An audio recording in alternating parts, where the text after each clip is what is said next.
السلام عليكم ورحمة الله وبركاته. الحمد لله رب العالمين، الصلاة والسلام على أشرف الأنبياء والمرسلين وعلى آله وصحبه أجمعين ومن تبعهم بإحسان إلى يوم الدين. أما بعد. പ്രിയമുള്ള സഹോദരി സഹോദരന്മാരെ, ദാരിദ്ര്യത്തിന്റെയും കൊടിയ പട്ടിണിയുടെയും പരീക്ഷണങ്ങളുടെയും ചുറ്റുപാടുകളിൽ അള്ളാഹുവിന്റെ റസൂല് ജീവിക്കുമ്പോൾ പോലും അള്ളാഹുവിനോടുള്ള ആരാധനകളിൽ ഒരിക്കലും ആ പ്രവാചകൻ വീഴ്ച വരുത്തിയിരുന്നില്ല എന്നുള്ളത് നാം തിരിച്ചറിഞ്ഞു. ഇന്ന് നാം ഓരോരുത്തരുടെയും ജീവിതത്തിലെ അവസ്ഥകൾ ആലോചിച്ചു നോക്കൂ. ഉമ്മയുടെ ഗർഭാശയത്തിൽ നിന്ന് ഈ ഭൂമിയിലേക്ക് നാം പിറന്നു വന്നപ്പോൾ നമ്മളുടെ കൈകളിൽ സ്വന്തമായി ഒന്നുമില്ലായിരുന്നു. ഇന്ന് ഈ ദുനിയാവിന്റെ മുകളിൽ കാണുന്ന എത്രയെത്ര മനോഹരമായ അനുഗ്രഹങ്ങളാണ് നാം നേടിയെടുത്തത്, നമുക്കുണ്ടായിത്തീർന്നത്. ഇവയെല്ലാം പ്രപഞ്ചരക്ഷിതാവായ കാരുണ്യവാനായ പടച്ച തമ്പുരാൻ നമുക്ക് തന്ന ദാനം മാത്രമാണ്. പക്ഷേ പലപ്പോഴും അത് തിരിച്ചറിയാതെ ജീവിച്ചുകൊണ്ടിരിക്കുന്ന മനുഷ്യൻ അഹങ്കരിക്കുകയാണ്. നമ്മളൊന്നും നമ്മളുടെ വീടകങ്ങളിൽ ദാരിദ്ര്യം അറിയാറില്ല. പട്ടിണിയുടെയും പരിവട്ടത്തിന്റെയും കഥകൾ കേട്ടിട്ടുണ്ട് എന്നുള്ളതല്ലാതെ പലർക്കും ഇന്നതൊരു അനുഭവമായി കൊള്ളണമെന്നില്ല.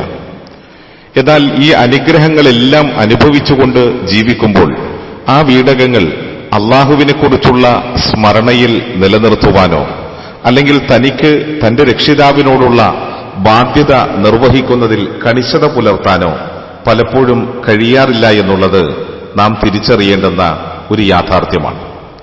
അന്ത്യപ്രവാചകനായ മുഹമ്മദ് നബി സല്ലല്ലാഹു അലൈഹി വസല്ലമ തങ്ങൾ തന്റെ ജീവിതത്തിൽ ഏറ്റവും പ്രയാസപൂർണമായ അവസ്ഥകളിലൂടെ കടന്നുപോയത് പ്രവാചകൻ മരണാസന്നനായ ആ ഒരു ഘട്ടത്തിലാണ്. രോഗം വല്ലാതെ അള്ളാഹുവിന്റെ റസൂലിനെ തളർത്തുകയാണ്. കഠിനമായി പനിക്കുകയാണ്. രോഗം ഏറ്റവും കഠിനമായി മൂർച്ഛിക്കുന്ന ആ അവസ്ഥയിൽ പോലും മഹാനായി റസൂലുള്ളാഹി സല്ലല്ലാഹു അലൈഹി വസല്ലമ തങ്ങൾ ജമാഅത്ത് നമസ്കാരങ്ങൾക്ക് മസ്ജിദുൻ നബവിയിലേക്ക് പോവുകയാണ്. എത്രത്തോളം എന്ന് പറഞ്ഞാൽ അള്ളാഹുവിന്റെ റസൂൽ സല്ലല്ലാഹു അലൈഹി വസല്ലമ തങ്ങൾ ആ ബോധം മറഞ്ഞു പോകുന്നതുവരേക്ക് പ്രവാചകൻ നമസ്കാരത്തിന് പള്ളിയിലെത്തിയിരുന്നതായി ഹദീസുകളിൽ നിന്ന് നമ്മൾക്ക് വായിക്കാൻ സാധിക്കും. ഒരു ദിവസം അള്ളാഹുവിന്റെ റസൂല് മഗ്രിബിന്റെ സമയമായി രോഗം വല്ലാതെ മൂർച്ഛിക്കുകയും പിന്നീട് പ്രവാചകന് ബോധക്ഷയമുണ്ടാവുകയും അത് കഴിഞ്ഞ് ഇശാ നമസ്കാരത്തിന്റെ സമയമായി ജനങ്ങളെല്ലാവരും അള്ളാഹുവിന്റെ റസൂലിനെ കാത്തുകൊണ്ട് പള്ളിയിലിരിക്കുകയും ചെയ്യുകയാണ്. പക്ഷെ അള്ളാഹുവിന്റെ റസൂലിന് പുറപ്പെടാൻ കഴിയുന്നില്ല. ഒടുവിൽ മറ്റുള്ളവരോട് ഇമാമത്ത് നിൽക്കാൻ വേണ്ടി അബൂബക്കർ സിദ്ദീഖ് റളിയല്ലാഹു തആല അൻഹുവിനെ ഏൽപ്പിക്കാൻ വേണ്ടി പറയുകയും അങ്ങനെ റസൂലുള്ളാഹി സല്ലല്ലാഹു അലൈഹി വസല്ലമ തങ്ങൾ തന്റെ അനുചരന്മാർക്ക് നമസ്കരിക്കാൻ നിർവാഹമില്ലാത്ത ആ ഒരു സന്ദർഭത്തിൽ തന്റെ അനുചരന്മാരോട് ആ നിലയിൽ കൽപ്പിക്കുകയും ചെയ്തത് ഹദീസിന്റെ ഗ്രന്ഥത്തിൽ നമ്മൾക്ക് കാണാൻ സാധിക്കും. പിറ്റേ ദിവസം ളുഹറിന്റെ സമയമായി. റസൂലുള്ളാഹി സല്ലല്ലാഹു അലൈഹി വസല്ലമ തങ്ങൾക്ക് എഴുന്നേറ്റ് നിൽക്കാൻ കഴിയുന്നില്ല. ഇടയ്ക്കിടയ്ക്ക് ബോധം പോവുകയും ചെയ്യുന്നുണ്ട്. ഈ ഒരു സന്ദർഭത്തിലാണ് രണ്ട് സ്വഹാബിമാരുടെ ചുമലുകളിൽ അള്ളാഹുവിന്റെ റസൂല് കൈ ഇട്ടുകൊണ്ട് പള്ളിയിലേക്ക് പോകുന്നത്. ഒന്ന് ആലോചിച്ചു നോക്കൂ സഹോദരങ്ങളെ, എത്ര ആരോഗ്യകരമായ അവസ്ഥയാണ് നമ്മൾക്ക് അല്ലാഹു തആല കനിഞ്ഞരുളിയിട്ടുള്ളത്. പക്ഷേ അനാരോഗ്യത്തിന്റെ പ്രയാസങ്ങൾ നമ്മളെയും തേടിയെത്തില്ലേ? ഇവിടെ റസൂലുള്ളാഹി സല്ലല്ലാഹു അലൈഹി വസല്ലമ തങ്ങൾ തന്റെ ആ പ്രയാസപൂർണമായ ഘട്ടത്തിൽ പള്ളിയിലേക്ക് പോയത് ചരിത്രത്തിൽ നിന്ന് നമ്മൾക്ക് വായിക്കാൻ കഴിയും. ആ പോയ വഴിയിൽ പ്രവാചകന് കാലുകൾ ഉയർത്തിവെക്കാൻ കഴിയാത്തതുകൊണ്ട് തന്നെ നിലത്ത് കിടന്ന് ഇഴഞ്ഞ കാലിനാൽ അവിടെയൊരു വര തന്നെ രൂപപ്പെട്ടിരുന്നു എന്നാണ്. അത്ര പ്രയാസപ്പെട്ടിട്ടും മഹാനായ റസൂലുള്ളാഹി സല്ലല്ലാഹു അലൈഹി വസല്ലമ തങ്ങൾ പള്ളിയിൽ പോയി ജമാഅത്തായി നമസ്കരിച്ചിട്ടുണ്ടെങ്കിൽ ഇന്നത്തെ നമ്മളുടെയൊക്കെ അവസ്ഥ നാം നന്നായി ചിന്തിച്ചു നോക്കേണ്ടുന്ന, ആലോചിച്ചു നോക്കേണ്ടുന്ന ഒരു കാര്യം തന്നെയാണ്. ജമാഅത്ത് നമസ്കാരം ഉപേക്ഷിക്കുന്ന ആളുകളോട് അള്ളാഹുവിന്റെ റസൂൽ സല്ലല്ലാഹു അലൈഹി വസല്ലമ തങ്ങൾ വളരെ ശക്തമായ പരുഷമായ ചില വാക്കുകൾ പ്രയോഗിച്ചത് പോലും ഹദീസിന്റെ ഗ്രന്ഥങ്ങളിൽ നമ്മൾക്ക് വായിക്കാൻ കഴിയും.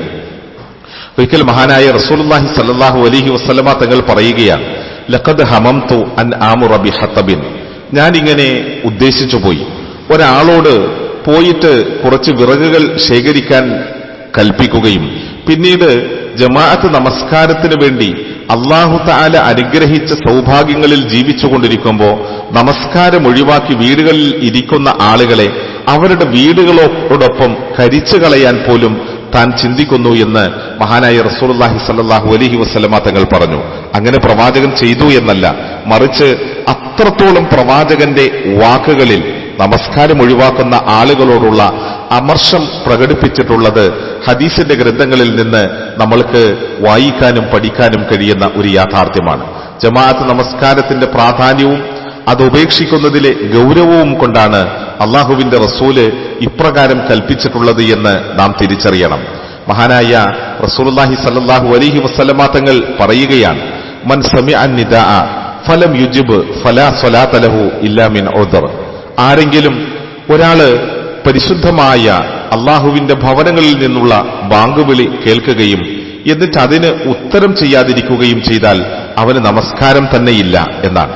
അഥവാ ഒരു ന്യായീകരണം ഉണ്ടെങ്കിൽ പോലും ആ സാധാരണഗതിയിലുള്ള ന്യായീകരണങ്ങൾ കൊണ്ട് അത് മതിയാകുന്നില്ല. അഥവാ നമസ്കാരത്തിൽ നിന്ന് വിട്ടുനിന്ന്, ജമാഅത്ത് നമസ്കാരത്തിൽ നിന്ന് വിട്ടുനിന്ന ആളുകൾക്ക് ഒരർത്ഥത്തിലും ന്യായീകരിക്കാൻ കഴിയില്ല എന്ന് ഈ ഹദീസ് നമ്മളെ പഠിപ്പിക്കുകയാണ്. ഇനി അഥവാ ന്യായമായും ചില കാരണങ്ങളുണ്ട്, രോഗമോ അല്ലെങ്കിൽ ഭയമോ ഒക്കെയാണെങ്കിൽ നമ്മൾക്കത് ഒഴിവാക്കാം. അതല്ലാതെ സഹോദരങ്ങളെ, നമ്മൾക്കത് ഒഴിവാക്കാനുള്ള ഒരു നിലയിലുമുള്ള ഒഴികഴിവുകളും ഇസ്ലാമിലില്ല എന്ന് നാം ആലോചിച്ചു നോക്കണം. നമ്മളൊന്ന് ആലോചിച്ച് നോക്കൂ, ഇന്നത്തെ നമ്മളുടെ നമസ്കാരത്തിന്റെ സ്ഥിതി എന്താണ്? സ്വന്തം ഭാര്യമാരോടൊത്ത് നമസ്കരിക്കുകയും പള്ളികൾ ഒഴിവാക്കുകയും ചെയ്യുന്ന ആളുകളുണ്ട്. രോഗമില്ല, ഭയമില്ല, ഇതെല്ലാം ഇല്ലാത്ത സന്ദർഭത്തിലും വീടുകളിൽ നമസ്കരിക്കാത്തവർ, അതുപോലെ തന്നെ പള്ളികളിൽ പോകാത്തവർ, അതുപോലെ തന്നെ വീടുകളിൽ അശ്രദ്ധമായി നമസ്കരിക്കുന്നവർ ഒക്കെയുണ്ട് എന്നുള്ളത് നാം തിരിച്ചറിയണം. അതുകൊണ്ട് ഈ വിഷയത്തിലെ പ്രവാചക മാതൃക നാം പഠിക്കുക, പിന്തുടരുക. അല്ലാഹു അനുഗ്രഹിക്കട്ടെ. അസ്സലാമു അലൈക്കും വറഹ്മത്തുള്ളാഹി വബറകാതുഹു.